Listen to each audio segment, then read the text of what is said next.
Vulnerables del Poder Judicial y el 29º Juzgado Civil de Santiago, les damos la más cordial bienvenida a la exposición Derecho de acceso a la justicia de las personas mayores desde una perspectiva constitucional y de derechos fundamentales que dictará la afamada constitucionalista doña Marisol Peña Torres.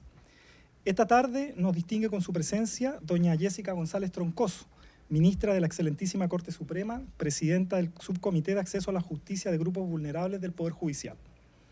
Agradecemos a las señoras y señores jueces civiles de Santiago que igualmente están presentes el día de hoy. Muy especialmente saludamos a don Gonzalo Ríoseco Martínez, decano de la Facultad de Derecho de la Universidad del Desarrollo. Y por cierto, con enorme gratitud, saludamos a doña Marisol Peña Torres, docente de esa casa de estudios que acogió nuestra invitación y que nos honra el día de hoy con su presencia. También nos acompañan los estudiantes del programa de formación número 87 de la Academia Judicial, que prontamente serán los nuevos jueces de nuestro país. Finalmente, saludamos de modo particular a don Matías Franulich Gómez, juez titular, a doña Marcela Maureira Cáceres, secretaria titular, y a los funcionarios de Secretaría del 29º Juzgado Civil de Santiago, cuyo esfuerzo ha sido fundamental para que esta actividad sea realidad en beneficio de la Magistratura Civil de Santiago. El 4 de diciembre del año 2023, el Tribunal Pleno de la Excelentísima Corte Suprema aprobó la guía práctica de aplicación en tribunales del Protocolo de Acceso a la Justicia de Personas Mayores. La guía es un instrumento que da un marco a las actuaciones judiciales a través de recomendaciones que implican buenas prácticas y aplicación de instrumentos internacionales.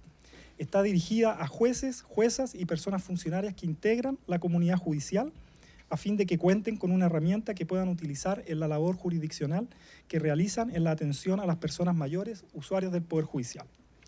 Encuentra su fundamento en la Convención Interamericana sobre la Protección de los Derechos Humanos de las Personas Mayores, en su artículo 4 de los deberes generales de los Estados parte.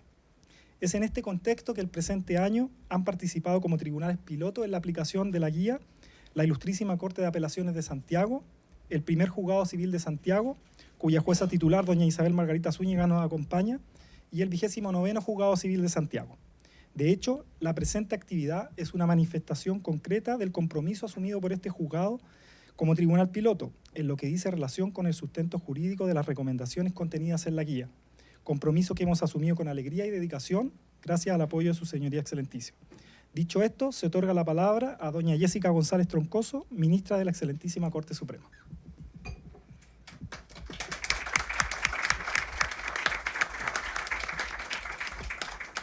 Muchas gracias. Bueno, es un honor estar aquí en esta actividad y mis saludos también para el señor decano, para la profesora que nos va a dar esta charla y especialmente para los organizadores. Y yo quiero partir señalando unas frases que salieron en los medios de comunicación hace poco. Dice: Chile envejece, más viejos, menos hijos y más solos. Fueron unos titulares que aparecieron en la prensa nacional justamente cuando se dio a conocer los resultados del censo del año 2024 y la verdad es que no nos sorprende porque ya se viene hablando desde hace mucho tiempo de que Chile es un país de personas envejecidas. Pero ese censo también entrega datos objetivos que hay que tener en cuenta y considerar. Y no es para asustar, pero por ejemplo en el año 1992 existía casi un 30%, era un 29,4% de una población menores de 15 años. Y en el censo del año 2024 eso se reduce a un 17,7%. Y las personas mayores de 65 años en la misma época era un 6,6% y ahora pasó a un 14%. Entonces, y le comentaba recién que en un programa en televisión comentaba un profesor de la Católica y dijo: los países de Europa se demoraron 200 años en envejecer y Chile se ha demorado 40 años en envejecer. Y por lo tanto es evidente que no estábamos preparados o no nos hemos preparado para esta nueva realidad. Y por lo tanto, aparte de los pesimistas titulares o lo que uno puede asumir que estamos envejeciendo y somos el país de Latinoamérica más envejecido también de la región. Y por lo tanto esta es una obligación de preocuparnos por los compromisos internacionales que el país ha asumido, pero también es una oportunidad para mejorar de la perspectiva del Estado, de la perspectiva de las políticas públicas y para garantizar la participación social de este grupo de personas, en las cuales me incluyo, por cierto, porque la convención determina la edad en 60 años. Ahí estoy reconociendo mi edad, pero no importa. También tenemos que tener en consideración que en el Poder Judicial, por las razones que sea, generalmente los jueces nos quedamos hasta los 75 años de edad. Y por lo tanto también somos generalmente una judicatura envejecida, porque los jueces permanecemos en actividad entre los 70 y 75 años de edad. Y por lo tanto, tenemos que preocuparnos y abocarnos a mejorar nuestra respuesta estatal y sobre todo mejorar el acceso a la justicia de este grupo de personas, porque lo que buscamos es que estas personas puedan ejercer sus derechos con plenitud, formar parte de la sociedad, sentirse útiles y no discriminados. Y en este sentido, el Poder Judicial, a través del Subcomité de Acceso a la Justicia de Grupos Vulnerables, que es precisamente un subcomité que se desprende de un programa de derechos humanos, y de ahí, de ese programa de derechos humanos, de empezar a participar la Corte Suprema en un programa destinado a grupos vulnerables, se creó el Subcomité de grupos vulnerables y que ha trabajado en todos los sentidos, pero ya desde el año 2015 hacia la fecha se ha enfocado en darle una mayor atención a las personas mayores, y para eso trabajó primero en un protocolo sobre personas mayores, trabajado con gente de la judicatura, con profesores, haciendo seminarios y charlas en la temática para poder elaborar este protocolo, y de todos los protocolos que la Corte Suprema tiene, que son 23, el único que tiene una guía práctica de aplicación es este protocolo. Y se trabajó esta guía práctica también con personas de la judicatura y de distintas otras especialidades, con seminarios y charlas, y se echó a andar el año pasado con el primer grupo de tribunales pilotos. Este es el segundo año con grupos de tribunales pilotos, y este año tenemos 2 unidades de la Corte de Apelaciones de Santiago, por ser la corte más grande del país.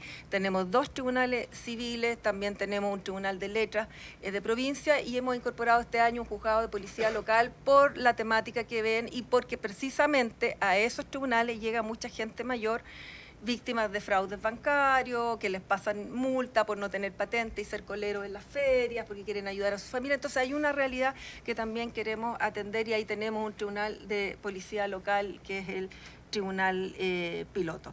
Y también para este año, para esta actividad, se hizo primero un taller de sensibilización, y que fueron invitados los tribunales pilotos y otras personas que quisieran comparecer, para efectos de explicar la temática del adulto mayor, pero no solo desde la visión de la guía práctica que deberían usar, sino también con una mirada interseccional y también de la trascendencia del lenguaje claro. Entonces ahí tuvimos especialistas de una ministro fiscal, integrante del Comité de Lenguaje Claro de la Corte, que nos dio una estupenda charla, y también especialistas del CENAMA. Pero hoy día a mí me parece que la mirada es distinta, y también como 3 mini charlas, no solamente para los tribunales pilotos, sino que para todos los funcionarios, porque se transmitió a raíz de Isabel Margarita, que nos hizo el contacto. Se hicieron 3 charlas para una mirada distinta, no judicial, sino que una mirada desde la especialidad médica. La primera la dio una geriatra, y las 2 siguientes psiquiatras especialistas en adultos mayores, y lo más relevante que la última, ella refirió a los equipos de trabajo, que los equipos de trabajo también se deben cuidar, y que cómo manejar situaciones que se provocan en los tribunales a raíz de las personas mayores que no entienden, que se pueden descompensar, o personas con algún grado de discapacidad que también concurren a los tribunales y puede haber entonces, desde la mirada médica nos dicen cómo actuar. cómo cuidar los equipos y cómo actuar frente a esas situaciones, lo que yo creo que es un avance, porque la mirada no puede ser necesariamente jurídica, sobre todo si lo que estamos tratando de echar a andar acá con estos tribunales pilotos es una guía práctica de actuación. Y esta guía práctica de actuación no solo importa conocer procedimientos, normativa jurídica nacional e internacional, sino que hacer un cambio cultural de cómo vamos a prestar un mejor servicio, y para eso tenemos que conocer quién es la persona que está al otro lado y cómo podemos ayudarla, porque ahí tenemos que ver. Primero, de partida, nos dicen siempre, no todas las personas mayores tienen problemas de audición, no todas las personas mayores no entienden lo que se les dice. Entonces ahí tenemos que tener una mirada y una forma de actuar y ir formando los equipos. No todos los funcionarios vamos a servir para lo mismo, y por lo tanto siempre va a haber un equipo que tiene que tener ya identificado quién es el líder, quién en una situación de descontrol va a actuar y cómo lo van a hacer. Entonces ahí nos sirve la experiencia desde otra mirada, y eso ha sido, yo creo, que un aporte precisamente en esta etapa de los tribunales pilotos en que estamos. Pero ahora yo quiero agradecer a la profesora porque nos trae una mirada jurídica necesaria para los tribunales civiles y para que los que trabajamos también en otros tribunales de instancia superior. Y por lo tanto aborda una temática de acceso a la justicia de personas, pero desde el punto de vista de sus ejercicios fundamentales. Y eso es, yo creo, que lo que nosotros tenemos que garantizar en los procedimientos a los cuales nos estamos llamados a resolver, a tener en consideración la dignidad de las personas, su independencia, su autonomía, para que ellos puedan tomar decisiones y saber que están en condiciones de tomar decisiones, y que lo que tenemos que garantizar es la igualdad y no la discriminación. Y no puedo cerrar sin agradecer al 29 Juzgado Civil, a su personal en general y especialmente al magistrado Matías Franulich, con quien nos conocemos de hace muchísimos años, por el entusiasmo y el compromiso en la participación. Y era precisamente, yo quiero decir, era un tribunal que no lo teníamos contemplado como tribunal piloto hasta que llegó una cartita diciendo nosotros queremos participar. Y eso uno generalmente en el Poder Judicial no lo ve, porque yo también quiero relevar, los tribunales tienen mucha carga laboral, y eso lo sabemos todos, y que dentro de la carga laboral que tengan se hagan tiempo para participar y asumir un compromiso de verdad, porque este ha sido un compromiso de verdad, porque cosas que hemos hecho ha sido precisamente, primero, un dato de la magistrado del primero civil que nos dice hagamos esto. O sea, hay una propuesta y una proactividad importante, y ahora tenemos esta actividad que partió del 29 civil, así que mi gratitud, mis agradecimientos por no solamente comprometerse a la actividad, sino que estar constantemente proponiendo otras actividades que podamos desarrollar. Y la verdad es que el Subcomité de Derechos Humanos, con la Dirección de Asuntos Internacionales de la Corte Suprema, estamos siempre dispuestos a patrocinar y apoyar cualquier actividad que nos quieran solicitar que realicemos y apoyemos. Entonces, mis felicitaciones para el 29 Civil que la organizó, y mis felicitaciones también para la asistencia técnica dada por la Dirección de Asuntos Internacionales y Derechos Humanos de la Corte Suprema, que trabaja no solo en este subcomité, sino que en muchos otros subcomités. Así que agradeciendo una vez más la iniciativa, pero por sobre todo a la expositora del día de hoy, mis agradecimientos. Nos conocemos toda su trayectoria como docente, académica, en el Tribunal Constitucional, y ahora también en estas otras actividades nuevas relacionadas con su participación en temáticas nuevas sobre la Convención de las Naciones Unidas de las Personas con Discapacidad. Así que muchísimas gracias. Gracias, ministra.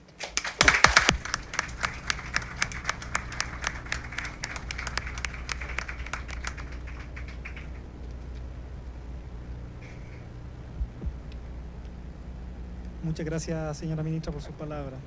A continuación, entonces, invitamos a don Gonzalo Rioseco Martínez, decano de la Facultad de Derecho de la Universidad del Desarrollo, para que diga unas palabras.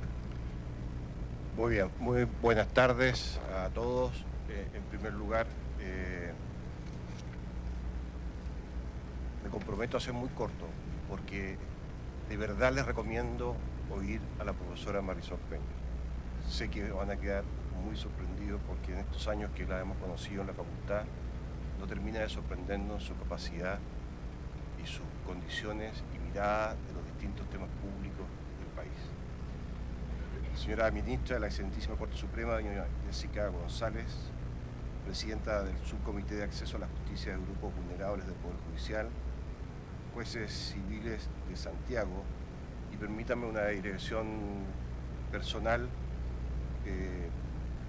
reflejar en el saludo a los jueces presentes, en dos personas que están en esta sala. Me refiero al juez Matías Franlich por la invitación y la iniciativa que ha tenido en esto, y por un tema ya doméstico y de mi alma penquista, saludar a la magistrada Isabel Zúñiga, con quien nos une una vida en común en la ciudad de Concepción. Así que yo sé también, saludé a un magistrado que fue también juez del tercer juzgado, entiendo, civil de Concepción, y siempre por muchos años que uno ya lleve en Santiago, el carácter penquista siempre está presente. Agradezco muy profundamente la invitación que nos ha acusado la señora ministra de la Excelentísima Corte Suprema para extenderles un saludo previo a la exposición destinada a explorar los alcances del derecho de acceso a la justicia de las personas mayores de edad, la perspectiva constitucional y los derechos fundamentales. Estos agradecimientos se extienden necesariamente a la invitación cursada a nuestra profesora Marisol Peña Torres, directora del Centro de Justicia Constitucional de la Universidad del Desarrollo, que pronto se dirigirá a ustedes. Nuestra Facultad de Derecho, como la universidad a la que pertenecemos, se guía por valores y ejes de acción, uno de los cuales es la responsabilidad pública, que busca formar abogados comprometidos con las necesidades del país y con su satisfacción a través del servicio público responsable. Cada uno de los cursos que componen el plan electivo se orienta, entre otras, al cumplimiento de dicha finalidad, que tiene un momento culminante en el espacio de la clínica jurídica, donde nuestros estudiantes vuelcan sus conocimientos en atención de necesidades jurídicas de personas que no suelen tener esas facilidades de acceso a la justicia. Sabemos, por ende, que el derecho de la acción, así como la adecuada defensa jurídica, constituyen pilares fundamentales del amparo a los bienes jurídicos, tan preciados como el derecho a una vida digna, a la libertad personal, a la vida privada y a la honra, y al derecho de propiedad, por solo citar algunos. Y nos consta también que la digitalización se ha constituido para muchos en una brecha muy difícil de flanquear cuando se trata de acceder a la justicia, y no solo a la justicia. Recordemos lo recientemente ocurrido a propósito de este tema con los códigos verificadores, lo que significó para los adultos mayores. Bien se ha dicho que sin un efectivo acceso a la justicia, la eficacia de los derechos fundamentales queda en entredicho, lo cual conecta, por cierto, lo dispuesto en el artículo 25 de la Convención Interamericana de Derechos Humanos, que impone a los Estados partes la necesidad de asegurar recursos sencillos y rápidos, o cualquier otro recurso efectivo ante los jueces y tribunales competentes, que ampara a las personas con actos que violen sus derechos fundamentales reconocidos por la Constitución, la ley o por dicha convención. Nuestra facultad tiene entonces un compromiso muy especial con el derecho al acceso a la justicia, pues está ligado a uno de los ejes principales de nuestro proyecto educativo. En el caso de las personas mayores, cuyo número ha sido creciente y exponencialmente en Chile, producto, entre otros factores, del incremento de la expectativa real de vida, existe un compromiso especial que debemos abordar como país para neutralizar la cultura del descarte, que bajo un prisma de utilitarismo tiende a prescindir del aporte de las personas mayores y aún más a considerar irrelevante la situación de precariedad en sus derechos que puede afectarles. Las personas mayores no solo están afectadas a la soledad, a la incomprensión y muchas veces a la pobreza, sino que suelen ser objeto de actos de maltrato que ofenden la dignidad esencial de que están dotados, como todo ser humano, sin contar las numerosas discriminaciones que suelen ser objeto como consecuencia de atribuirles una incapacidad basal. Por eso estamos convencidos que hay mucho que hacer desde el ámbito del derecho. Los desafíos, en gran medida, están marcados por el imperativo de que la igualdad ante la ley sea una realidad para todos los mayores. Nuestra Facultad de Derecho se encuentra participando activamente en un grupo de expertos convocados por la Oficina del Alto Comisionado de Naciones Unidas para los Derechos Humanos, para contribuir a que la implementación de la Convención de dicho órgano sobre los derechos de las personas con discapacidad sea una realidad en Chile. Es precisamente la profesora Marisol Peña, es nuestra representante en este grupo de trabajo, que tiende a lograr la más plena inserción de la sociedad, de las personas que están afectas a alguna discapacidad, donde por cierto pueden encontrarse adultos mayores. Por lo tanto, hemos ido desarrollando capacidades y fortalezas que nos permiten conectar y aportar con este importante tema pendiente. Por lo mismo, valoramos especialmente este encuentro con autoridades, funcionarios y alumnos que dedican su vida a la administración de la justicia, conscientes de que el logro de los objetivos de que ella deriven impongan conocimientos y exigencias particulares a la formación. Nos alegramos profundamente de ser un aporte en esta materia y agradecemos una vez más la posibilidad que se brinda a la Facultad de Derecho de la Universidad del Desarrollo de contribuir a la importante tarea que ustedes desempeñan. Personalmente, soy un convencido de la trascendencia de estrechar vínculos entre la academia y la judicatura, lo que sin duda ha cobrado un especial relieve en el día de hoy. Una de las particularidades de este tema de los adultos mayores es que prescinde de las ideologías políticas. Es un problema real, es un problema al cual, Dios quiera, todos vamos a llegar y todos vamos a necesitar que se nos atienda y que se nos considere como tales. Muchas gracias.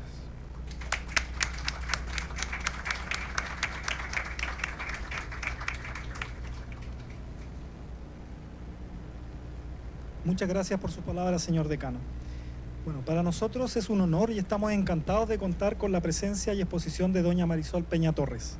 Doña Marisol es licenciada en Derecho y abogada de la Pontificia Universidad Católica de Chile, magíster en Estudios Internacionales de la Universidad de Chile, profesora titular de Derecho Constitucional y de Derecho Internacional Público de la Universidad del Desarrollo, donde actualmente es la directora de su Centro de Justicia Constitucional. Fue ministra del Tribunal Constitucional durante los años 2006 a 2018 y la primera mujer en Chile en asumir la presidencia de este órgano en los años 2013 y 2014. Miembro de número de la Academia de Ciencias Sociales, Políticas y Morales del Instituto de Chile y miembro correspondiente de la Academia Nacional de Derecho y Ciencias Sociales de Córdoba, Argentina, y de la Academia de Ciencias Políticas y Sociales de Venezuela. Es una de las 3 representantes del área geográfica de América Latina en la Global Rule of Law Commission, que evacúa informes a la Asamblea General de la ONU sobre la situación del Estado de Derecho a lo largo del mundo.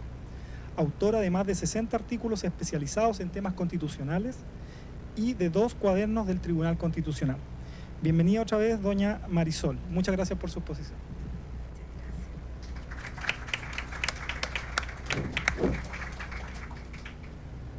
Muy buenas tardes. Feliz de encontrarme aquí con ustedes. De partida se habrán dado cuenta después de la lectura de mi currículum que soy adulto mayor, porque me habría faltado tiempo para hacer tantas cosas si fuera de otro modo. Quiero partir agradeciendo muy sinceramente y saludando en primer lugar a la ministra de la excelentísima Corte Suprema, doña Jessica González, quien es la que está a cargo del subcomité de acceso a la justicia de grupos vulnerables del Poder Judicial, al magistrado del 29º Juzgado Civil de Santiago, don Matías Franulich, por la cordial invitación que me han cursado para dirigirme a ustedes esta tarde sobre un tema que ya ha quedado en evidencia después de lo que hemos escuchado de la señora ministra y de nuestro decano. Es un tema de la mayor relevancia para cualquier sociedad, incluida, por cierto, la nuestra. Quiero saludar también a los demás magistrados aquí presentes, funcionarios judiciales y muy especialmente a los alumnos del programa de formación 87 de la Academia Judicial y felicitarlos por haber manifestado su vocación de querer llegar al ejercicio de la judicatura. Cuando me preguntan a lo largo del tiempo de qué cosas habría prescindido en mi vida, más bien tengo claro de la que no habría prescindido, ni me gustaría haber prescindido nunca, que es el privilegio y el honor de haber sido juez de este país durante 12 años desde el Tribunal Constitucional.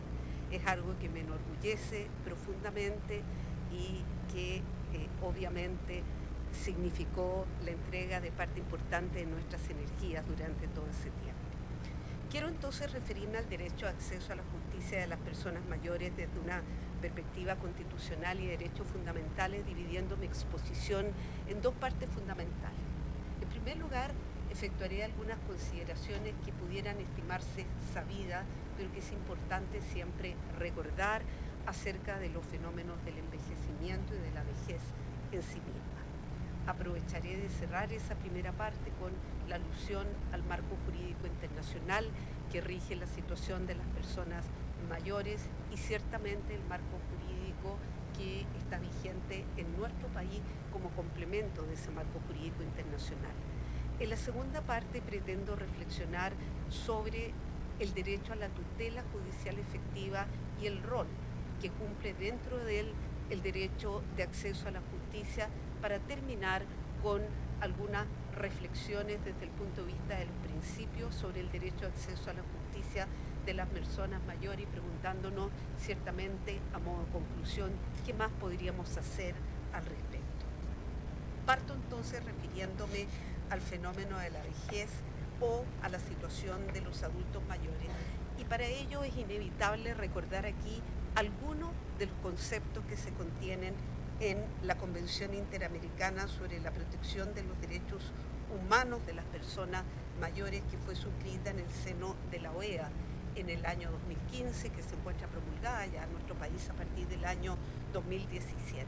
Me parece que fundamentalmente es importante recordar aquí que el envejecimiento es un proceso gradual, no se produce en un instante y se desarrolla durante el curso de la vida, conllevando cambios biológicos, psicológicos, psicosociales y funcionales de variadas consecuencias, las cuales se asocian con interacciones dinámicas y permanentes entre el sujeto y su medio.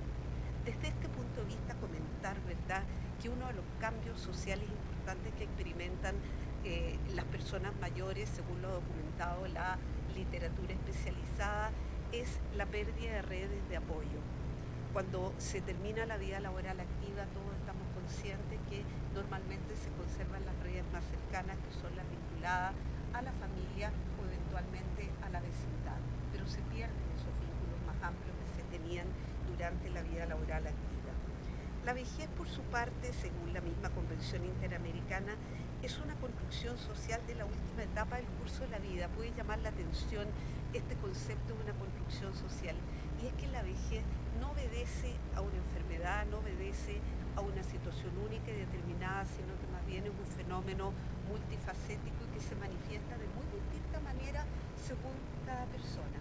A veces vemos personas que decimos estar estupendamente bien a los 93 años y otras personas que tienen 70 años y que sin embargo se ven afectadas por todo el fenómeno del envejecimiento. Persona mayor, como recordaba la ministra, de acuerdo a la Convención Interamericana, es aquella de 60 años o más, salvo que la ley interna determine una edad base mayor o menor, siempre que esta no sea superior a los 65 años. En nuestro caso, la ley que creó el Servicio Nacional del Adulto Mayor, el CENAME, establece que la situación de ser adulto mayor parte precisamente a los 60 años de edad, en congruencia con lo que dispone la Convención Interamericana. La literatura especializada, no obstante, clasifica la vejez según tramos de edad y suele decirse que dentro de los adultos mayores o de las personas que se encuentran en esa situación se distinguen por un lado los viejos jóvenes, aunque parezca una paradoja, que son las personas que tienen entre 60 y 65 años de edad. Los viejos, que tienen entre 76 a 85 años, y finalmente los definitivamente viejos, que son las personas que tienen de 85 años a más. Ahora, la ministra Jessica González nos recordaba la importancia que tiene un principio en la vida y en el desarrollo vital, que aún está plenamente vigente en el caso de los adultos mayores, y es el concepto de la autonomía y de la independencia. Y en ese sentido recordar aquí también desde el punto de vista conceptual que la Carta de San José sobre los derechos de las personas mayores en América Latina y el Caribe, que es del año 2012, señala que la autonomía e independencia corresponden al derecho de la persona mayor a tomar decisiones, a la definición de su plan de vida. La persona mayor puede y debe seguir decidiendo sobre su plan de vida, a desarrollar una vida autónoma e independiente conforme a sus tradiciones y creencias, en igualdad de condiciones y a disponer de mecanismos para proteger sus derechos. Algunas estadísticas solo en complemento de lo que ya le escuchábamos a la señora ministra. Entre los años 2002 y 2019, según registran las estadísticas del Instituto Nacional de Estadísticas, del INE, la población adulta mayor en Chile registró un alza de casi un 4%. Teníamos 7.9% del total de la población en 2002, que eran adultos mayores, mientras que en el año 2019 esa cifra ya alcanzaba el 11.8%. De acuerdo a las expectativas de vida ahora, las proyecciones del INE calculan que esa misma población, la de los adultos mayores, llegará al 18.9% del total de la población hacia el año 2035, representando un alza del 7% desde la última medición del año 2019. Por su parte, conforme a la encuesta CACEN de Hogares 2022, el 14,6% de la población mayor de 60 años, y esto es muy dramático, vive sola, lo que a esa fecha, en el año 2022, equivalía a un total de 530.000 personas mayores. Por su parte, estudios especializados han constatado que actualmente una persona puede aspirar a vivir una vejez de 20 a 25 años contado desde la edad de los 60 en cualquier lugar del mundo. Porque tal como decía también la señora ministra, el fenómeno del envejecimiento es un fenómeno que perfectamente a esta altura podríamos calificarlo de globalizado y transversal. Ahora quisiera detenerme 2 minutos en la complejidad y heterogeneidad de la vejez. La forma en que se vive y se manifiesta la vejez en cada persona es muy diferente, y eso hace que la vejez en sí misma sea un fenómeno heterogéneo y depende de múltiples factores. Indudablemente, una vejez vivida en una situación de extrema pobreza no es lo mismo que una vejez vivida con una jubilación que alcanza un mínimo de dignidad para sustentar la vida, financiar medicamentos y acceder a prestaciones de salud. Por lo tanto, la vejez impacta en forma distinta a las personas dependiendo de su propio contexto de vida. Por su parte, la vejez claramente causa una dependencia creciente, lo cual enfatiza la importancia de otro tema muy relevante desde el punto de vista de las políticas públicas, que es la política de cuidado. Yo creo que todos nosotros hemos escuchado, personas o nosotros mismos alguna vez hemos expresado que nuestro mayor temor frente a la vejez es la dependencia. El hecho de dejar de ser autónomos, el hecho de obligar a nuestros hijos, a nuestro entorno más cercano, a tener que atendernos, a tener que cuidarnos cuando no somos capaces de desarrollar la vida por nuestros propios medios. Todo esto genera tensiones socioculturales a nivel individual o comunitario. Los jóvenes, por ejemplo, suelen ser menos tolerantes y pacientes con la vejez que las personas que se acercan más a la frontera de los 60 años. La vejez produce ciertamente gran fragilidad jurídica, producto de prácticas discriminatorias que se basan muchas veces en estereotipos, ya me voy a detener también un minuto en esto, o en situaciones vinculadas al maltrato y los abusos, al abandono, al aislamiento, a la pobreza y a la falta de acceso a las nuevas tecnologías. Todo lo anterior produce una devaluación del estatus social de la vejez.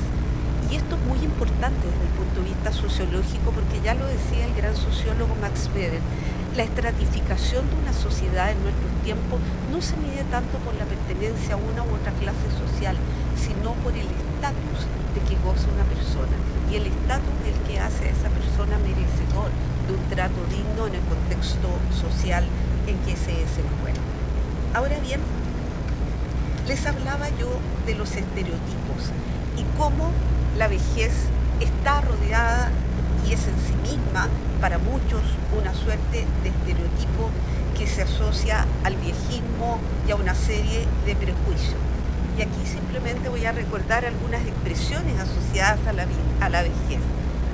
El viejo cascarrabias de la esquina, el viejo verde, cuando se trata de situaciones asociadas a abusos sexuales. La ancianidad es una manifestación de la segunda infancia. Vuelven a ser como niños. la asociación de la vejez con el olvido, la pérdida de la audición, la lentitud y la pasividad. Y eso trae aparejado una conclusión que es muy dramática, que los viejos pasan a ser molestos, generando a su respecto, como lo recordaba nuestro decano, una verdadera cultura del descarte. Y permítanme aquí hacer una digresión de carácter personal. Cuando en el proceso constituyente último que tuvimos, que fue el del año 2023, los partidos políticos con representación parlamentaria buscaban académicos fundamentalmente que pudieran integrarse o a la comisión experta o al comité técnico de admisibilidad, se nos acercaban consultando por una u otra posibilidad. Y en mi caso, una persona me dijo: profesora, sería conveniente que usted integrara el comité técnico de admisibilidad. Y yo le pregunté, ¿por qué no la comisión experta? Porque la idea es que los miembros de la comisión experta, es decir, los que redacten el primer borrador de la Constitución, tengan posibilidad de aplicar. O sea, me mató antes de ti. Bueno, esa es parte de los prejuicios con los cuales se desarrolla la situación de la vejez y se desarrolla el aporte que aún podemos hacer los adultos mayores a la sociedad. ¿Cuál es el paradigma actual y los principios nucleares que informan los derechos de las personas que se encuentran en esta situación de vejez, o los más conocidos como adultos mayores? Y ciertamente aquí tenemos que recurrir a la Convención Interamericana, una vez más, sobre la protección de los derechos humanos de las personas mayores, que, como les dije, fue suscrita en la ciudad de Washington por la Asamblea General de la OEA en el año 2015. El paradigma básico en esta materia, del cual se desprenden los principios que voy a mencionar a continuación, es que los adultos mayores siguen siendo personas dotadas de una dignidad sustancial, aun cuando su mayor fragilidad o vulnerabilidad es evidente. Cuando se acerca una persona mayor al mesón, porque claro, no están familiarizados con la oficina judicial virtual y todavía recurren a los mesones de nuestros tribunales de justicia como los que ustedes integran. Normalmente el funcionario que está del otro lado del mesón tiene que elevar la voz, pero no es necesariamente porque la persona no escucha, sino porque los chilenos además hablamos particularmente rápido y no alcanza a procesar esa persona mayor la información que se le está entregando concerniendo un proceso en el que está involucrado. Este es el tipo de fenómenos prácticos que afectan a la vejez. Por lo tanto, el imperativo es creer que las personas que son adultos mayores están dotadas siempre de la misma dignidad sustancial de que goza todo ser humano, no obstante su fragilidad. El principio fundamental, entonces, que debe desprenderse para el debido trato de las personas mayores es el reconocimiento de la dignidad, independencia, protagonismo y autonomía de la persona mayor, lo que debe estar acompañado de su adecuada valorización y el reconocimiento del papel que aún pueden jugar en la sociedad y su contribución al desarrollo.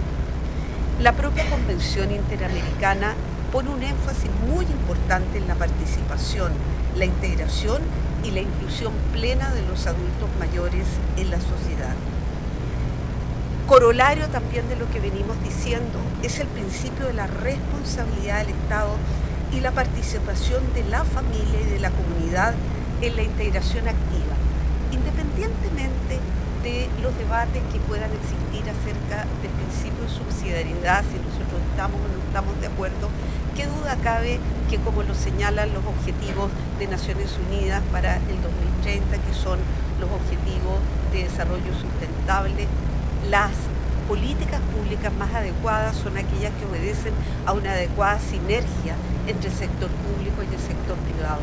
No bastan políticas públicas en esta materia si no va acompañado de una actitud activa de la propia sociedad civil, integrada por las familias y por el resto de la comunidad en el tema que nos ocupa. Otro principio muy importante en el caso de las personas mayores es el principio de la igualdad y de la no discriminación, que ya veremos se sigue manifestando a través de circunstancias muy particulares y concretas que los siguen colocando en una situación de desigualdad y de diferencia irrazonable. por último, dejado para el final, porque lo menciona expresamente la Convención Interamericana, está el principio de la protección judicial efectiva. Cerradas estas breves consideraciones sobre el problema de la vejez y también de la situación que afecta a los adultos mayores, que sin duda es un problema porque genera el imperativo no solo de políticas públicas adecuadas, sino que también del cambio de actitudes y comportamiento de los miembros de la sociedad de cara a cumplir con este paradigma de seguirlos considerando personas dignas y útiles para la sociedad. Es necesario referirse al marco jurídico internacional relativo a las personas mayores y también al marco jurídico nacional. La verdad es que cuando uno observa los principales instrumentos internacionales que pertenecen al corpus del derecho internacional de los derechos humanos, desde la Declaración Universal del año 1948, se percata inmediatamente que casi en forma práctica o en forma cierta no hay referencias a la vejez o a la situación del adulto mayor. Yo los animo a que ustedes examinen los dos pactos centrales del sistema de Naciones Unidas, el Pacto Internacional de Derechos Civiles y Políticos y el Pacto Internacional de Derechos Económicos, Sociales y Culturales, cuando se refiere a la discriminación.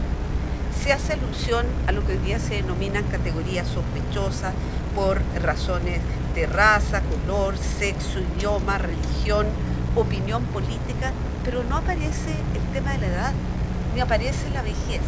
Probablemente algún exégeta diría, sí, pero está incluida en la referencia que las normas pertinentes hacen a otra condición social. Pero había una ignorancia en el derecho internacional de los derechos humanos clásico hacia la necesidad de configurar normas precisas, específicas, referidas a la situación que nos ocupa. La vejez, y esto es una excepción, suele estar referida solo a propósito del derecho a la seguridad social en la Convención sobre la eliminación de todas las formas de discriminación contra la mujer. Por eso que los documentos que han ido surgiendo a partir del año 2010 hasta la fecha, entre los cuales destaco nuevamente la Carta de San José sobre los derechos de las personas mayores en América Latina y el Caribe, ponen énfasis ahora en la erradicación de todas las formas de discriminación y violencia contra los adultos mayores y la creación de redes de protección para hacer efectivos sus derechos.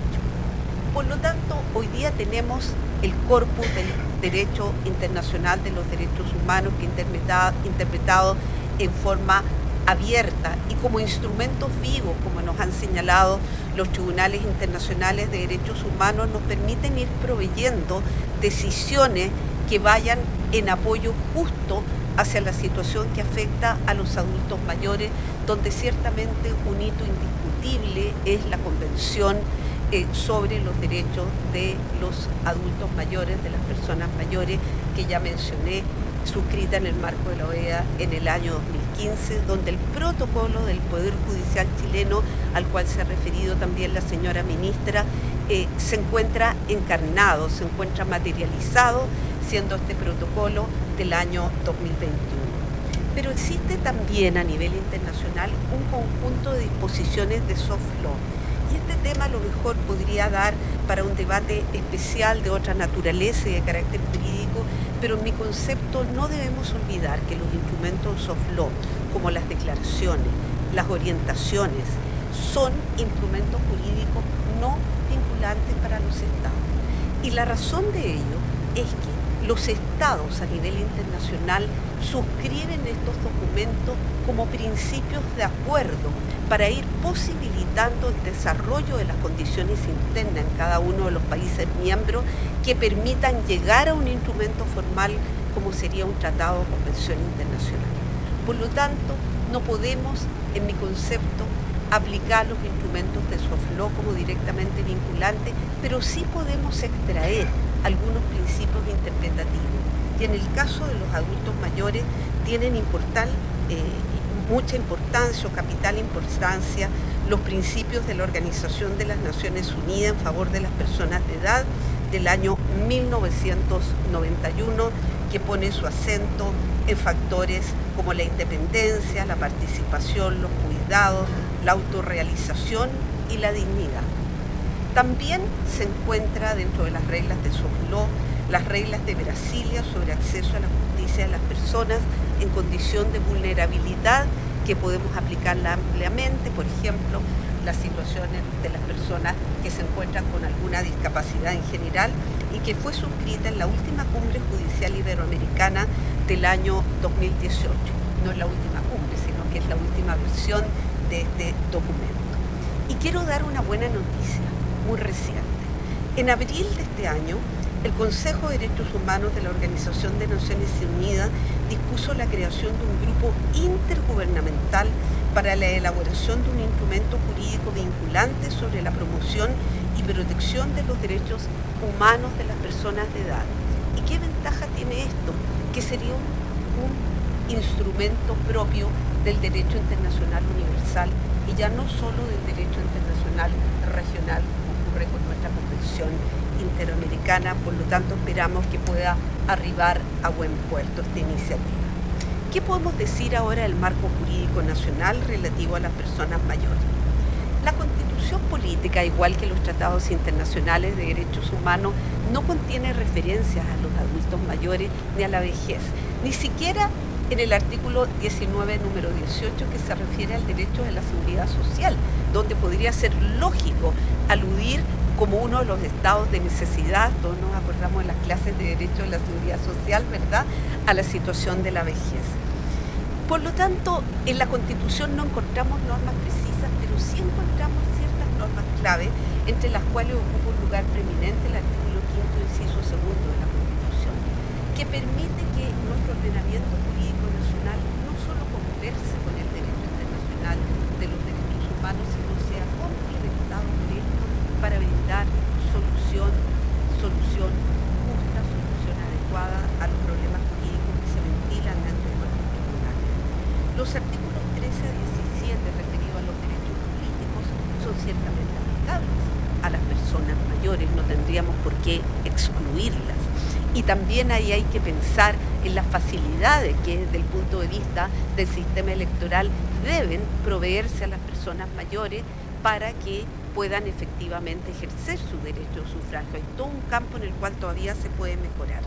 Y ciertamente el artículo 19 de la Constitución, a lo largo de sus numerales, que es la cristalización de la parte dogmática de la Constitución, contiene derechos que podemos aplicar perfectamente a las personas mayores, partiendo por el derecho a la vida y a la integridad física y psíquica, siguiendo por la protección del derecho a la vida privada y a la honra de la persona y de su familia, y la protección de los datos personales, que también hoy día complementó el numeral 4 del artículo 19, la inviolabilidad del hogar y de toda forma de comunicación privada, la libertad personal y la seguridad individual. Y así podría seguir enumerando los derechos más, yo diría, incluso más litigados ante los tribunales de justicia, que precisamente se ponen en tela de juicio cuando se trata de los adultos mayores. Por lo tanto, la Constitución política nos provee elementos que, dentro de una interpretación adecuada y abierta de la Constitución, puede favorecer la situación de quienes hoy día son motivo de nuestra preocupación. Tenemos varias leyes, además, muy importantes, de las cuales aquí quiero destacar la Ley 19.828, que crea el Servicio Nacional del Adulto Mayor, el SENAMA, que fue modificada por la Ley 21.144 para introducir ya el concepto de cuarta edad. O sea, ya no solo hay tercera edad, sino que hay cuarta edad desde el punto de vista legal, que son las personas que han cumplido 80 años, o sea, los verdaderamente viejos en esta clasificación que hace la doctrina especializada. Ciertamente está la ley sobre tribunales de familia. Ahí podríamos destacar las medidas especiales para adultos mayores o personas con discapacidad, que permite decretar el artículo 92, número 8. La ley 20.732, que contempla la rebaja del impuesto territorial para personas mayores vulnerables económicamente. ¿Y qué decir de las diversas normas del Código Civil que se refieren a las obligaciones del jurado, a las tutelas, a las curatelas, a las curadurías en general y al procedimiento aplicable a las declaraciones de interdicción.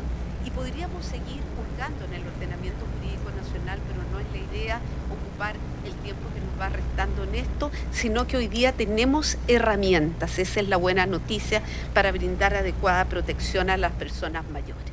Voy ahora a la segunda parte de la exposición que les había ofrecido, que tiene que ver con la protección judicial efectiva o tutela judicial efectiva.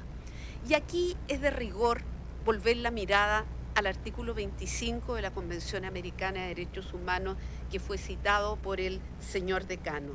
Recuerdo que esa norma señala que toda persona tiene derecho a un recurso sencillo y rápido o a cualquier otro recurso efectivo ante los jueces o tribunales competentes que la ampare contra actos que violen sus derechos fundamentales reconocidos por la Constitución, la ley o la propia Convención Americana de Derechos Humanos.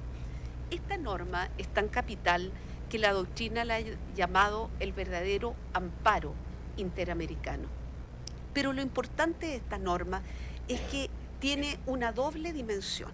No solamente se refiere a la protección específica en el disfrute de los derechos personales, sino que también en la posibilidad verdadera de incoar el ejercicio de la jurisdicción mediante el derecho a la acción para poner en movimiento el aparato jurisdiccional precisamente en función del amparo de dichos derechos. El profesor de la Universidad de Columbia, Alan Brewer Carías, de origen venezolano, recuerda que el artículo 25 de la Convención Americana en el fondo recoge la tutela judicial de la supremacía constitucional y que podría formularse en la simple frase de que ¿de qué sacamos o qué sacamos con tener consagrados maravillosos derechos fundamentales en una carta si no tenemos la posibilidad de hacer imperativo y efectivo su respeto y garantía? Ahora, este derecho contemplado en el artículo 25 de la Convención Americana supone la posibilidad de recibir protección específica en el disfrute de los derechos fundamentales dentro de un plazo razonable. Así lo ha dicho la Corte Interamericana, especialmente en un caso que se llama el caso Aguirre Magaña versus El Salvador del año 2024, donde ha señalado específicamente la Corte que el deber de juzgamiento dentro de un plazo razonable, que también está en el artículo 8º, por cierto, de la Convención Americana, supone una obligación especial de celeridad del proceso en el caso de las personas mayores. De más está decirle a ustedes que son jueces, o van a hacerlo muy prontamente, ¿verdad? De más está decirles que ante la litigación relacionada con un medicamento de alto costo, si la decisión no se expide con rapidez, se nos muere el paciente. Así de simple. Hay quienes pueden esperar entre los justiciables, pero definitivamente hay quienes no pueden esperar, y entre ellos están justamente los adultos mayores. Ahora, la protección judicial de los derechos que se desprende del artículo 25 de la Convención Americana está reflejada en nuestra Constitución en el inciso primero del artículo 19, número 3, que con ocasión de la igualdad ante la justicia, así la llamamos, consagra el derecho a la acción. Y como explicaba el gran maestro Alejandro Silva Bascuñán, significa en términos simples que nadie puede quedarse desprotegido en sus derechos por verse afecto a la imposibilidad de incoar la protección jurisdiccional. Ciertamente no podría eludir aquí la mención como garantía de los derechos fundamentales de la reserva legal de aquellos derechos, justamente en tiempos en nuestro país en que hemos escuchado que el Congreso parece que debiera tener un rol minimizado frente al administrador. La reserva legal de los derechos fundamentales es una de las principales garantías democráticas. Esto es, que se discuta el alcance, sentido y naturaleza de los derechos fundamentales en el seno del Parlamento, donde se expresa la voluntad democrática de la ciudadanía. Ahora, llego directamente al tema de la tutela judicial efectiva y el acceso a la justicia. El derecho a la tutela judicial efectiva comprende el derecho a acceso a la justicia de toda persona, no solamente como una forma de resolver sus conflictos de relevancia jurídica, sino que como una forma de protección específica, ya lo había dicho, de sus derechos fundamentales, lo cual hace que cobre plena relevancia el principio pro actionis. Los jueces, como ha dicho la Comisión de Venecia en su informe sobre la independencia judicial del año 2010, son los principales guardianes de los derechos de las personas. Ahora, esta tutela judicial por lo mismo puede ser subjetiva y objetiva. Subjetiva tiene que ver con la facultad que tiene cada titular a impetrar el amparo de ese derecho. Pero también es objetiva porque un Estado de Derecho se fortalece y se nutre con la efectividad en la protección de los derechos fundamentales a nivel general. La jurisprudencia del Tribunal Constitucional de España, acorde a su constitución, que probablemente sea una de aquellas del mundo que tiene más claramente reflejado el derecho a la tutela judicial efectiva, ha sido particularmente relevante, la jurisprudencia del Tribunal Constitucional de España, al destacar que la tutela judicial efectiva tiende a contrarrestar o combatir la indefensión de los justiciables. El problema que percibimos detrás de la tutela judicial efectiva cuando no se concreta es justamente el de la indefensión de los justiciables. Al mismo tiempo ha señalado el mismo Tribunal Constitucional que este derecho a la tutela judicial efectiva es un derecho directamente vinculado con la dignidad de la persona, que el derecho a acceso a la justicia como plena realización no solo es importante para el Estado de Derecho, sino que en palabras del ex juez de la Corte Interamericana de Derechos Humanos, Augusto Cansado Trindade, puede ser considerado propiamente como un principio de ius cogens, de aquellos que no se admite desde el punto de vista del derecho internacional ninguna convención, pacto ni aplicación en contrario. Nuestro Tribunal Constitucional, por su parte, ha precisado que la única forma de garantizar la tutela judicial efectiva es a través del acceso real a la jurisdicción en todos los momentos de su ejercicio. Por lo tanto, hay dos momentos, como escribía nuestro expresidente del Tribunal Constitucional. Por un lado está la perspectiva del derecho a la acción y por el otro lado el derecho a la apertura y posterior sustanciación del proceso. Ahora, el derecho a la tutela judicial efectiva comprende el derecho al acceso de la justicia de toda persona, ya lo hemos dicho, y desde esa perspectiva la Corte Interamericana de Derechos Humanos ha efectuado ya varias precisiones respecto de los adultos mayores, de las cuales he querido rescatar aquí para compartir con ustedes solo dos. En la primera sentencia, en que en palabras de la propia Corte le tocó pronunciarse sobre situación de adultos mayores, que es el caso Poblete, Vilches y otros, versus Chile, versus nuestro país, donde fuimos condenados configurándose la responsabilidad internacional del Estado de un adulto mayor que falleció producto de una deficiente y negligente atención médica en un hospital público en nuestro país. La Corte dijo en ese momento, en su sentencia, que las personas mayores tienen derecho a una protección reforzada y por ende exige la adopción de medidas diferenciadas. Y esto lo digo porque muchas veces se plantea el problema, ¿cuál es la compatibilidad de las medidas de acción afirmativa en favor de adultos mayores con el principio de la igualdad ante la ley?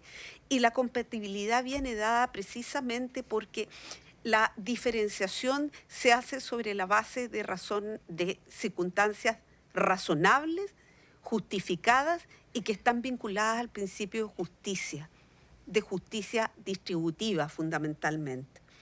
La Corte Interamericana, en el caso por su parte, en un caso vinculado con una situación vivida en El Salvador en el año 2024, que también ya referí, ha dicho que toda persona que se encuentre en una situación de vulnerabilidad es titular de una protección especial en razón de los deberes especiales cuyo cumplimiento por parte del Estado es necesario para satisfacer las obligaciones generales de respeto y garantía de los derechos humanos. Vamos entonces específicamente al caso del derecho a acceso a la justicia de las personas mayores. Este derecho está específicamente mencionado en dos normas de la Convención Interamericana sobre los derechos de los adultos mayores. En primer lugar, en el artículo 4, donde se señala que uno de los compromisos que asumen los Estados partes es el de adoptar y fortalecer todas las medidas legislativas, administrativas, judiciales, presupuestarias y de cualquier otra índole, incluido un adecuado acceso a la justicia, a fin de garantizar a la persona mayor un trato diferenciado y preferencial en todos sus ámbitos. Pero el artículo 31 está totalmente dedicado al tema que hoy nos ocupa, que es el derecho a acceso a la justicia, donde fuera de garantizar el derecho a ser oído dentro de un plazo razonable, o sea, la base del debido proceso legal, se insta a los Estados partes a asegurar que las personas mayores tengan efectivo acceso a la justicia en igualdad de condiciones con las medidas necesarias, exigiendo aquello el ajuste de los procedimientos. Es cierto, me dirán ustedes, que los procedimientos en su íter están señalados por las leyes, pero siempre es posible pensar en el ajuste de los procedimientos, sobre todo para satisfacer el imperativo del juzgamiento dentro de un plazo tremendamente razonable en el caso de los adultos mayores. En segundo lugar, insta a garantizar la debida diligencia y tratamiento preferencial de la persona mayor para la tramitación, resolución y ejecución de las decisiones en procesos administrativos y judiciales. Y por último, insta a una actuación judicial particularmente expedita cuando esté en riesgo la salud o la vida de la persona mayor, que es algo que cada juez, de cara al conflicto jurídico concreto que esté conociendo, tendrá que sopesar. En mi opinión, el protocolo del Poder Judicial de acceso a la justicia de las personas mayores del año 2021 hace carne, como ya lo había anticipado, cada uno de estos principios y, como dijo la señora ministra, con una serie de medidas de buenas prácticas que instruye incluso hasta los oficiales de sala en los tribunales colegiados acerca del trato que se debe brindar a los adultos mayores, lo cual debe hacerse extensivo naturalmente, como decía, a las personas que aún se encuentran en el clásico mesón, que para uno en mis tiempos era la única forma de comunicación con el tribunal cuando se litigaba. Ahora, ¿cuáles son los principales obstáculos entonces, pese a que sí considero que Chile ha avanzado mucho en la materia, que hay un marco internacional, que tenemos también disposiciones constitucionales que podemos hacer aplicables? Y voy terminando ya con algunas reflexiones finales.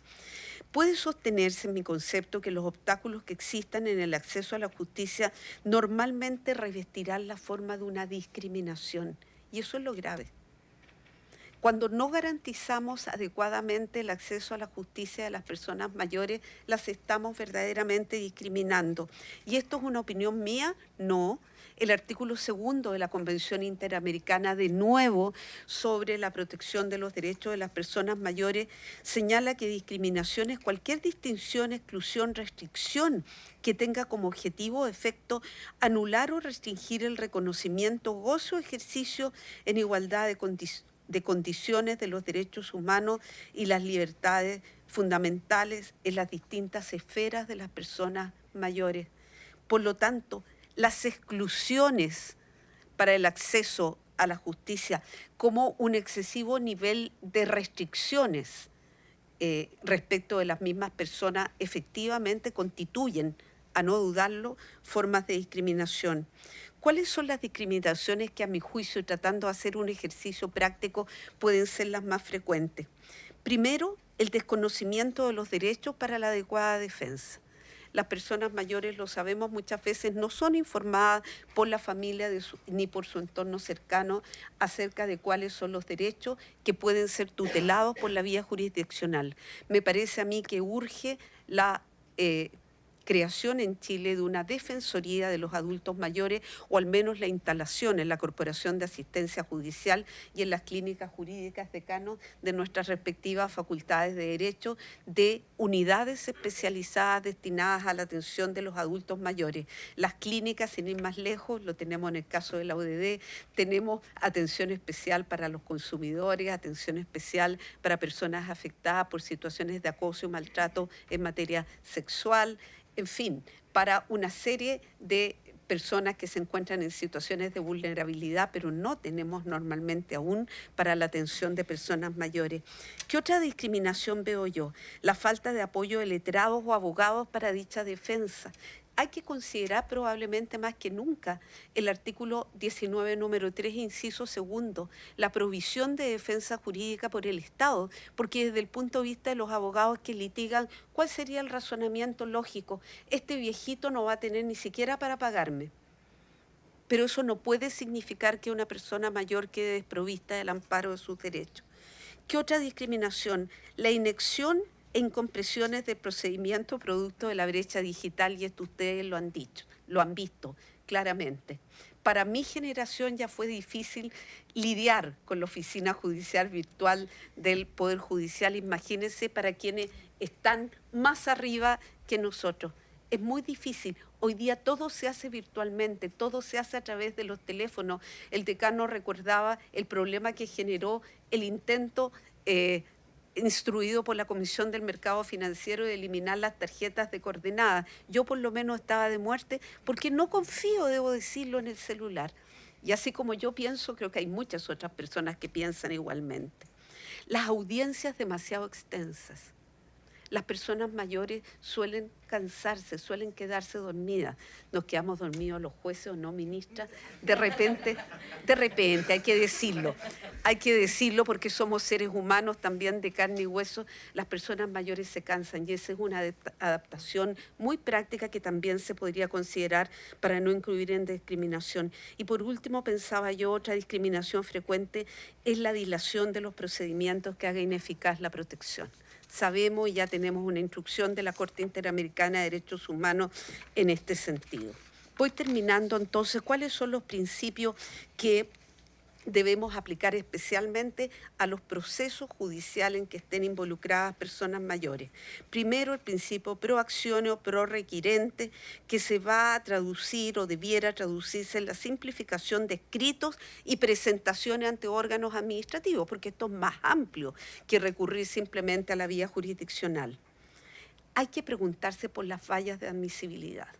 Efectivamente, los requisitos de admisibilidad de las acciones, de las demandas, están señalados en las leyes, pero yo no quiero llamar aquí a una interpretación laxa que sea contra leyes, pero sí creo que podemos imaginar la forma como ser más tolerante y comprensivo con las presentaciones de los adultos mayores. No aplicar la presunción de tramitación dilatoria o irresponsable a un adulto mayor, porque al adulto mayor hay que creerle cuando acude a los tribunales porque realmente está convencido de que hay un atropello o una vulneración a su respecto. Un segundo principio es la no discriminación por edad, el edadismo que se ha llamado, que no significa que en algunos casos, lo señala la misma Convención Interamericana que he venido recordando del 2015, en algunos casos se pueden establecer ciertos límites de edad en razón de la particularidad de la función que se realiza, pero en principio no debiera discriminarse por edad. El otro principio capital es el de la autonomía e independencia personal, y eso se traduce, por ejemplo, en la importancia que tiene el consentimiento libre, informado en materia de salud. En el comité en el que estamos trabajando con el Alto Comisionado de Naciones Unidas para favorecer a las personas con discapacidad en Chile, el representante de la Asociación de Notarios nos comentó que ya tienen diseñado una suerte de escrito, una suerte de declaración de consentimiento libre e informado en forma previa de personas que tengan más de 60 años y que quieran decidir libre y responsablemente en ese momento cuál va a ser su situación en caso de que sean afectados por situaciones graves. ¿Me voy a someter a cuidados paliativos o no? ¿De qué manera voy a enfrentar la situación cercana al término de la vida?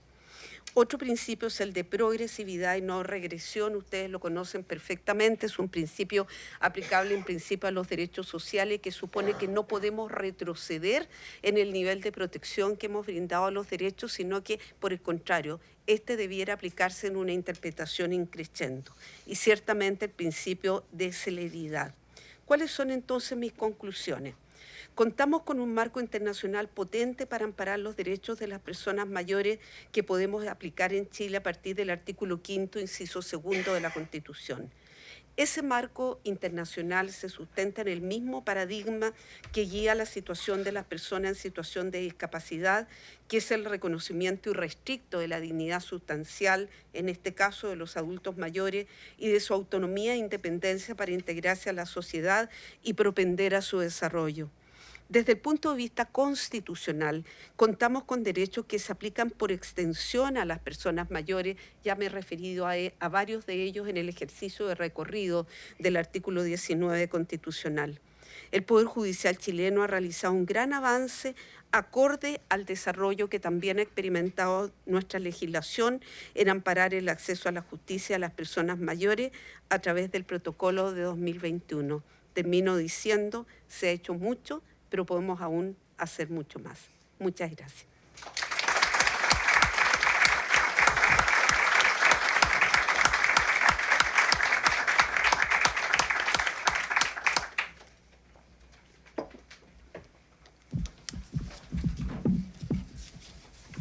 Muchas gracias por sus palabras. Bueno, en nombre del Subcomité de Acceso a la Justicia de Grupos Vulnerables del Poder Judicial y del 29º Juzgado Civil de Santiago, agradecemos sinceramente a doña Marisol Peña Torres por su gran exposición. Ahora queremos abrir el micrófono si alguien desea hacer algún tipo de pregunta, algún comentario a la exposición, y por lo tanto otorgamos la palabra. Previamente que nos indiquen cuál es el nombre de quién va a hacer la pregunta, el cargo y del lugar de que concurre al día de hoy.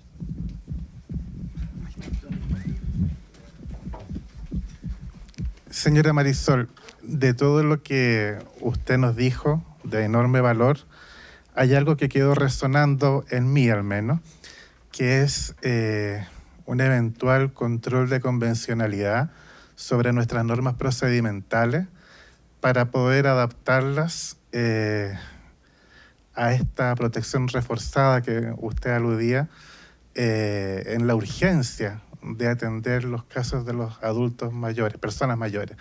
No sé si nos puede decir algo más en la materia, porque a nosotros como jueces nos toca trabajar con los procedimientos en todo momento, y por supuesto que dentro de los litigantes hay personas mayores. Y de hecho, nuestro sistema de tramitación, a veces en forma automática, por estar interconectado con el registro civil, nos dice cuando entramos que una persona ha muerto.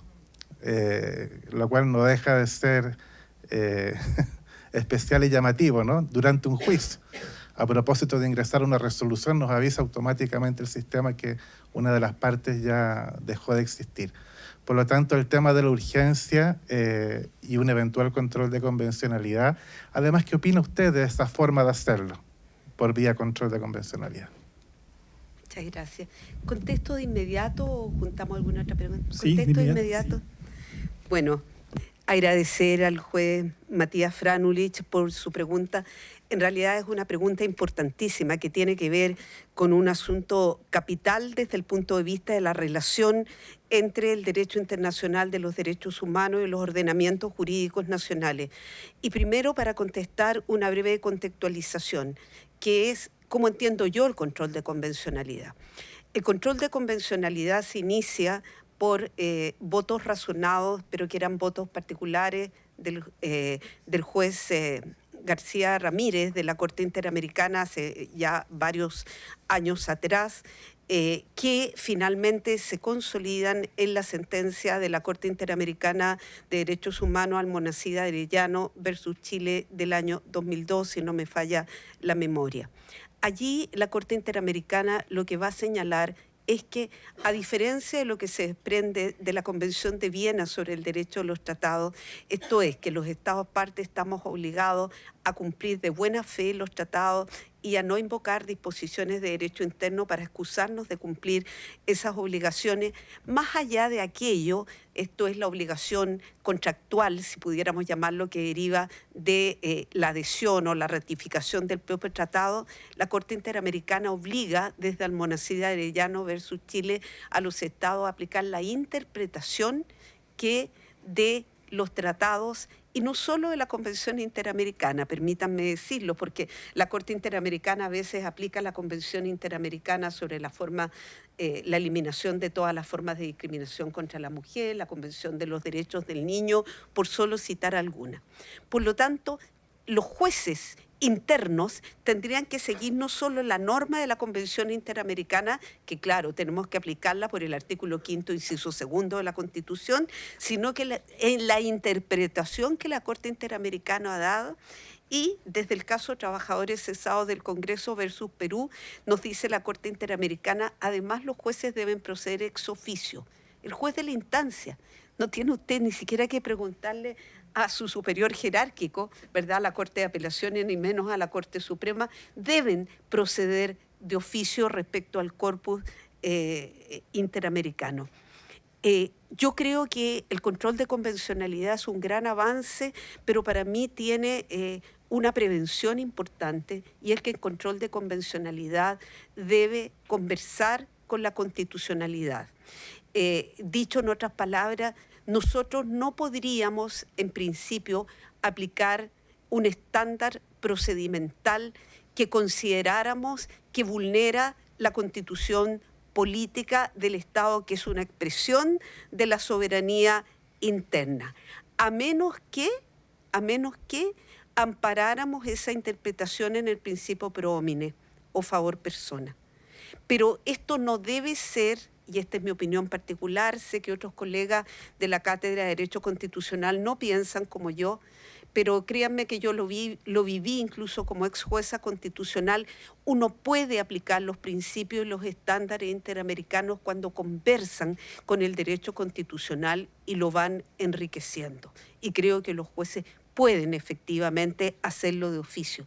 Por lo tanto, en el ejemplo termino señalando, magistrado, que en el ejemplo que yo traía del juzgamiento entre un plazo razonable, la celeridad del procedimiento no va a ser algo que contravenga ni mucho menos la ley interna, porque aún en aquellos procedimientos donde se le fija al juez un plazo determinado para expedir la sentencia, por ejemplo, en materia de recursos de amparo o habeas corpus, nada obsta a que se haga el esfuerzo para que el plazo sea mucho menor. Y podemos decir que ahí estamos aplicando el criterio de la Corte Interamericana, su interpretación del plazo razonable. A mi juicio creo que sí, porque es pro actione y es pro homine. Espero haberle contestado. Mientras doy la palabra, respecto a este protocolo que tiene la Corte, reconoce que tratándose de personas de este grupo pueden perfectamente solicitar en las Cortes de Apelación, incluso la Corte Suprema, que sus causas, ya sea por abogado o por parte, se vean con preferencia. Así es. Y yo pregunté en la Corte de Santiago si llegaba algún abogado a pedir preferencia, y si llegan. Y eso que no es una norma que sea muy común, porque si uno ahora piensa, si el límite está en los 60 años, muchas causas deberían verse con preferencia.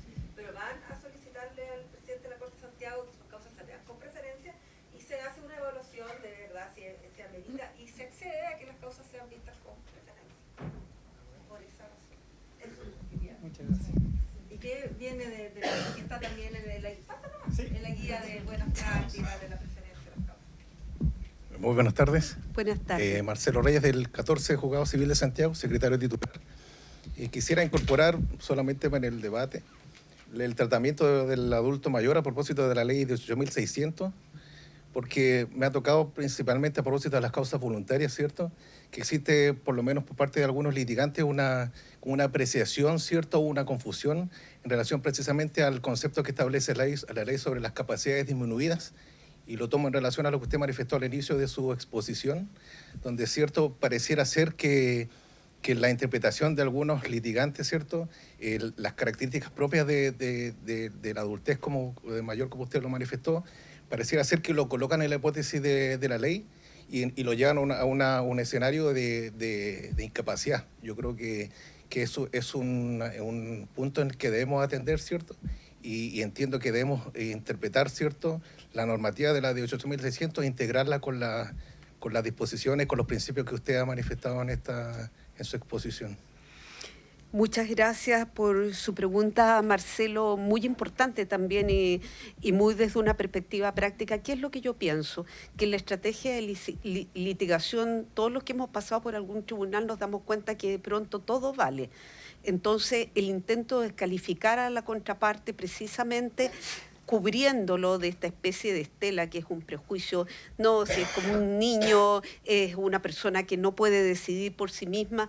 Yo creo que en la práctica, y le voy a contestar a título absolutamente personal, que es lo que yo haría en una situación así, yo procuraría decretar una medida para mejor resolver un informe técnico de un perito, de un médico, acerca de la real situación de capacidad de esa parte para actuar por sí mismo, o si no, instarlo a que tenga una representación adecuada de un familiar o de otra persona. No, pero yo además me refiero a la situación precisamente de respecto de quienes se solicita la declaración de interdicción, quienes colocados en esa posición donde el tribunal, cierto, debe resolver y a quien debe declarar como incapaz absoluto.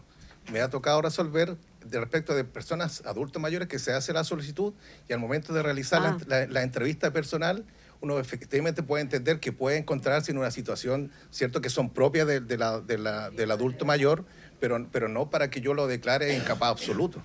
Entonces, sobre ese punto, yo creo que nosotros, a la luz de la normativa internacional, debemos reinterpretar la ley de 8.600, ¿cierto? Y precisamente excluir ese tipo de situaciones. Ahora, de alguna manera, nos encontramos como en algún tipo casi como de chantaje social, porque quienes buscan la declaración, ¿cierto? Claro, son los parientes precisamente para obtener bienes. prestaciones sociales. Entonces ahí es donde está un poco la... Entiendo, sí, efectivamente yo creo que en ese caso se puede interpretar la normativa de una forma pro homine, pero permítame decirle que lo que se está conversando a nivel de este grupo del Alto Comisionado de Naciones Unidas para la situación de las personas con discapacidad en general es una de las ideas, se los puedo anticipar, que nos salga de aquí, como decía el profesor Paulino Vara de la Universidad de Chile, porque si no después me retan que estoy trasluciendo, pero una de las cosas es aprovechar el aniversario del Código Civil, que va a estar de aniversario el próximo año, su segundo centenario, ¿verdad?, para impulsar la eliminación de las normas sobre interdicción, como el paradigma es el de la plena capacidad. Entonces, partir del supuesto contrario. Concurre un adulto mayor que es plenamente capaz y se invierte el onus probandi. Habría que demostrar entonces que la persona es incapaz para realizar lo que se está solicitando y se piensa que de esa manera se disminuiría una cantidad impresionante y pasa no solamente con adultos mayores, sino que con personas que tienen capacidades mentales disminuidas, pero que no los inhabilitan totalmente para actuar en la vida jurídica. Muchas gracias. En relación a lo mismo, estamos en la situación de las interdicciones por demencia. Claro, el artículo 1447 del Código Civil es como todo o nada, ¿no? Porque tenemos una situación de declarar a una persona interdicta por demencia, que es lo que tenemos, pero es como que no hay matices, es como blanco o negro. Entonces uno declara a una persona y la saca de la vida jurídica y la declara interdicta por demencia. Entonces yo me sumo, digamos, a lo que dice Marcelo, porque es bastante, digamos, fuerte tener que declarar, y nosotros lo vemos todos los días en tribunales, como llegan distintas personas que no necesariamente tienen esta declaración, pero el problema que encontramos, primero la declaración voluntaria de la 18.600, que ya tenemos el informe de la COMPIN, que dice que la persona tiene una discapacidad que ya supera el 30% y por lo tanto va camino a eso. Entonces el Estado ahí, bueno, estamos fallando, digamos, con esa situación. Entonces, es complicado respecto de esa situación cuando es el procedimiento voluntario versus el procedimiento contencioso, claro, que cada día es más, porque ahí yo veo que tenemos mucho más posibilidades nosotros de poder intervenir en esa situación. O podemos nosotros incluso preguntarnos, ¿podríamos nosotros obligar a una persona a someterse a un peritaje para los efectos de determinar? Entonces, las situaciones que nos vemos enfrentados todos los días en tribunales respecto de esta materia es cada día más complicada y además que se están dando más peticiones. Ha ido aumentando con el tiempo, porque hemos sacado las estadísticas. Claro, ¿por qué? Porque hay más gente de adultos mayores y por lo tanto ha ido aumentando, es una temática que ha ido aumentando, que nos encontramos con esa digamos, legislación absolutamente obsoleta y discriminadora respecto al adulto mayor.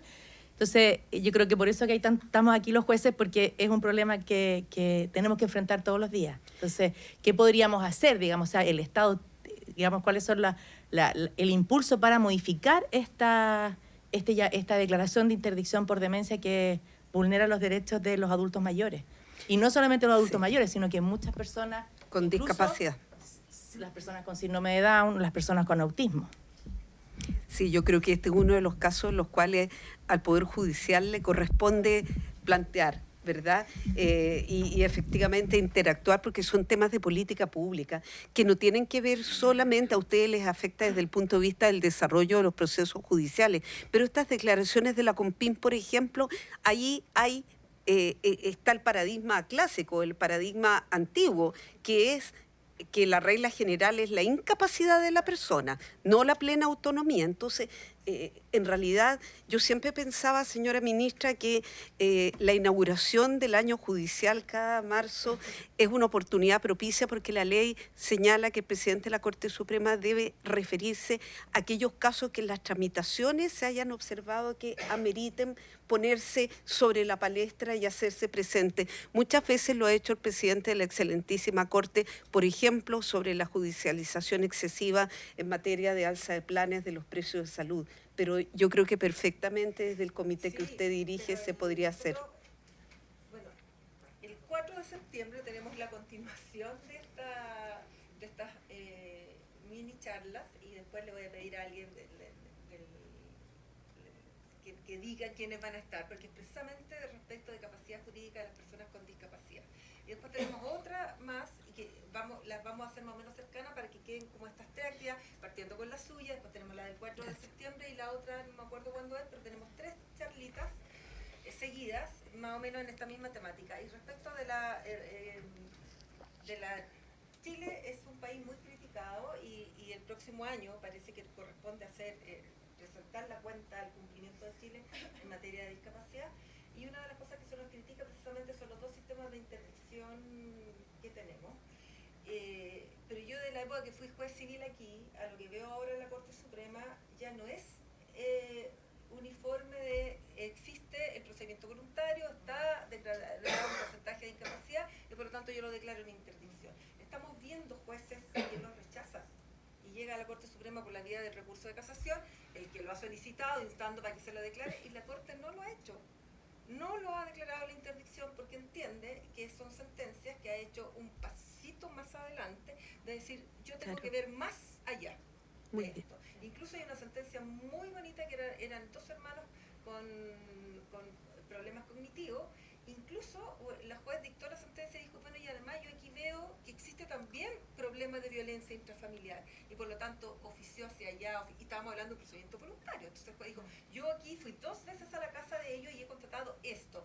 La persona me dice a mí que ella se hace cargo de su casa, que ella hace esto, que ella hace lo otro, que el papá tiene tales características, que el papá la maltrata. Entonces el juez dijo, en este procedimiento voluntario que era solo de interdicción, yo me doy cuenta que hay todo esto más, y por lo tanto vamos a oficiar a un tribunal de familia, y vamos a oficiar a la municipalidad, y vamos a hacer un montón de medidas porque ha constatado la vulneración de derechos fundamentales. Entonces, yo creo que esa es la línea que el Poder Judicial tiene que ir desarrollando, ahí a raíz de lo que acaba de decir la profesora, más aún tenemos que seguir en esa línea, y la línea está que somos los jueces garantes de los derechos fundamentales de las personas, que un procedimiento voluntario no nos puede limitar en los términos en que vamos a mantener una afectación de derechos fundamentales. Por lo tanto, constatada existencia de derechos fundamentales en una situación que nos corresponde resolver, hagámonos cargo de esas medidas, y para eso tenemos lo que preguntó el magistrado, tenemos interpretaciones de tratado internacional, tenemos normativas, podemos hacer... y es verdad que eso es más técnico. Pero en la medida que uno va adoptando esa forma de razonar, ya cada vez se le va a ir haciendo más fácil y les quiero comentar, o sea, en la Corte Suprema tenemos una conciliación que partió precisamente por una situación de violencia económica en un adulto mayor, que llegó a la Corte Suprema porque a la señora que tenía bienes de un fondo, unos parientes se la llevaron, por porque la querían que viviera con ella, después la devolvieron, pero otro pariente fue y se fue a instalar en la casa de la señora, que suele ocurrir. Esto de ir a instalarse a las casas de los adultos mayores es una cosa que estamos viendo mucho a través de violencia intrafamiliar, porque obviamente están solos y si tienen bienes, ese es el problema. Adultos solos no lo quiere nadie. Adulto con bienes, llegan los parientes a presionarlo de una línea, de otra línea. Y la Corte Suprema ya lleva, no está a cargo mío, pero está a cargo de otro integrante de la sala, 2 audiencias de conciliación por Zoom, porque son del sur. Y comparece la señora con su cuidadora de toda la vida, que es con la que vive, y los parientes, y vamos tratando de conversar, hablando con la señora para ver que... O sea, antes era impensado que la Corte Suprema tomara un tiempo para hacer audiencias por Zoom, porque hay una adulta mayor que está con problemas de violencia económica. Y esos son avances, y es más pega, porque se tiene que hacer después de audiencia, y tenemos que coordinarnos con el sur, ubicar un tribunal donde la gente pueda ir, y eso es más trabajo. Pero hay que empezar a hacer ese más trabajo que nos demanda esta nueva realidad social. Así que el llamado es a empezar a pensar de otra forma, empezar a ver otras cosas más dentro de la legalidad. Obvio, si no estamos diciendo que hagan cosas que están fuera, pero se puede hacer muchas más cosas, como se partieron con muchas jurisprudencias de hace tiempo, desde mi época, que era juez civil, ahora las sentencias son bastante mejores, diría yo, porque los jueces van incorporando tratados internacionales, van incorporando sentencias, van otros criterios, y obviamente vamos todos aprendiendo. Esa es la buena senda, creo yo.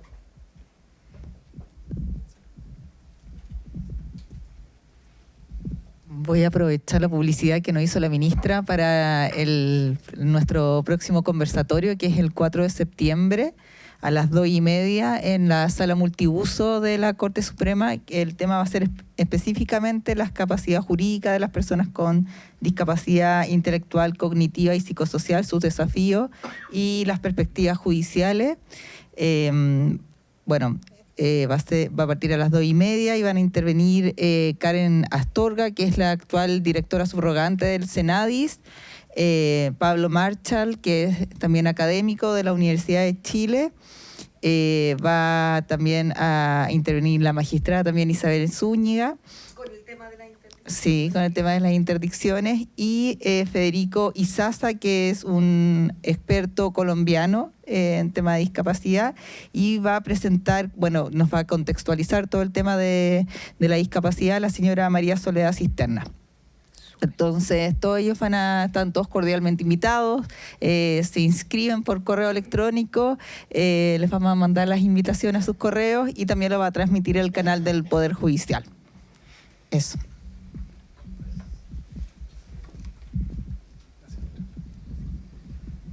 No sé si alguien más quiere hacer alguna pregunta. ¿No? Ya. Bueno, finalmente los invitamos a oír el mensaje de don Matías Franurich Gómez, juez titular del 29º Juzgado Civil de Santiago.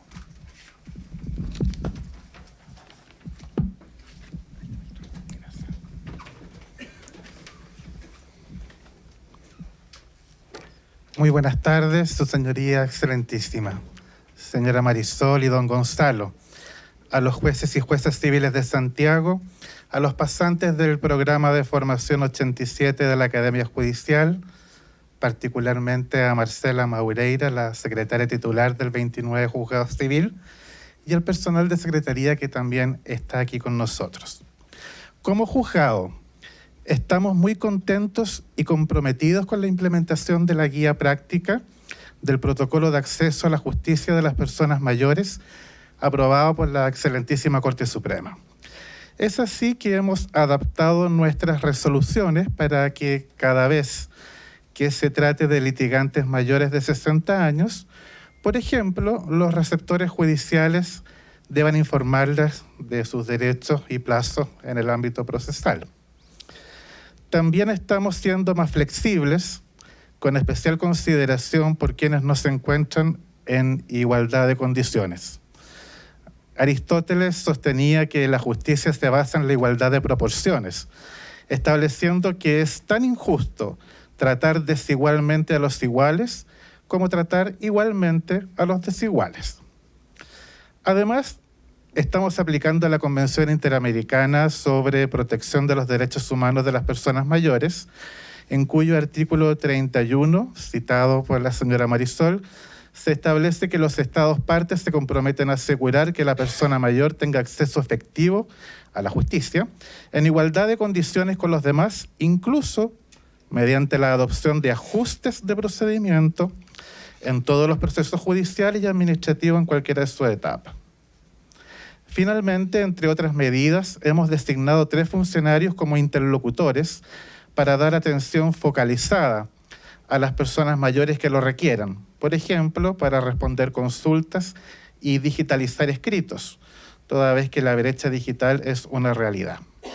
Ante ustedes renovamos nuestro compromiso con la aplicación práctica de la guía en una perspectiva constitucional y de derechos fundamentales, pero también para el buen y correcto trato de las personas mayores.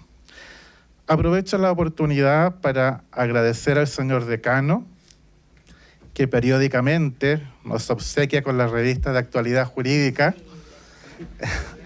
a la vez que le planteo respetuosamente estudiar la posibilidad de que los jueces civiles interesados podamos eventualmente escribir artículos en nuestra materia, a fin de construir un verdadero puente entre la magistratura civil y la facultad, que son 2 miembros cualificados de la comunidad jurídica.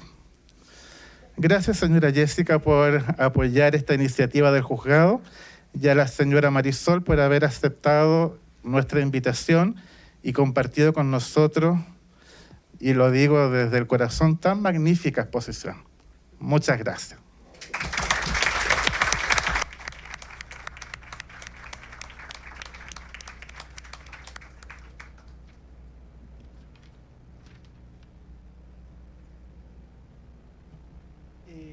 Muchas gracias por la asistencia. Invitamos ahora igualmente a su señoría excelentísima, doña Jessica González Troncoso, a quien también queremos obsequiarle un ramo de flores a ambas asistentes. Por favor.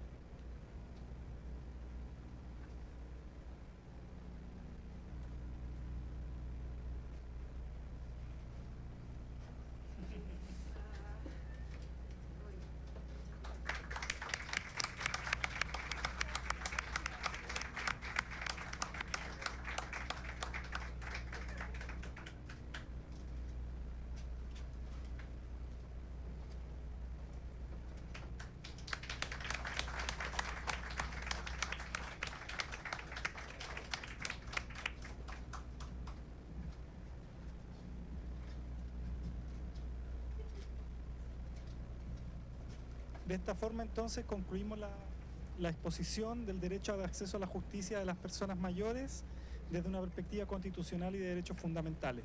Agradecemos su presencia y a todos quienes nos acompañaron a través del canal de televisión del Poder Judicial. Los invitamos ahora a un coffee que tenemos preparado a la entrada del salón. Muchas gracias.